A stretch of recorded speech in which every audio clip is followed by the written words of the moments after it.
Na dargit lafa kanarra yeroo ture seeraa fi qajeelfama raajonni baasan keessa darbe innaa even gibirayyuu mootummaatiif kafalaa ture kan ammoo ragaan macaafaa jira.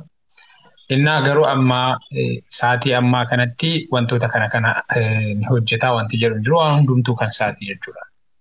Innaa akkasii. Maalumaafiyyuu garuu kun aga lubbuun jirutti jedha waan ta'eef isa kana gaaffii magoonee bira darbina jechuudha. Ati Musliima moo Kiristaana? Ani Kiristaana. Tayyib. Egaa Kiristaana taate amma ati himaa jirtu Quraana irraa natti fakkaate. Eeyyeen. Gaaffii amma akkasirra dhagaa jiruun warra gaaffii akkanaa qiblaan garanaa garasii akkasii jettanii gaafachuu qabdanii jettee itti himaa jirta. Yes. Amma asirratti si namni si dhaggeeffataa yeroo nama 33 erga akkanatti ka gaafattu taate nama 300 nama 400 kunoo namni irratti achirratti shaadaa qabataa jira.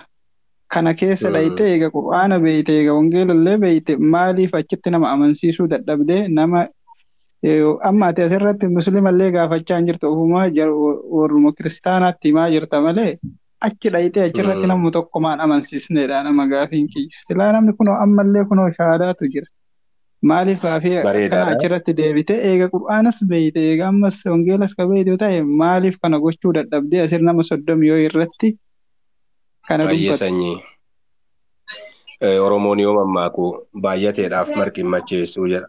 Marqi midhaan nyaatamu malee nama tokkochamaa fi nama siifne ka jedhuu fi siifuu Kiristoos hin barbaachisa waan taateef sittuu himaa jirraa. Qur'aanni kan jechaa jiru Yesuus aga lubbuudhaan jiru zakaa baafadhaa salaataa salaatuudhaaf na ajaje jedha. Inni hagammaatti zakaa baafataan jiru salaataan jiru waan taateef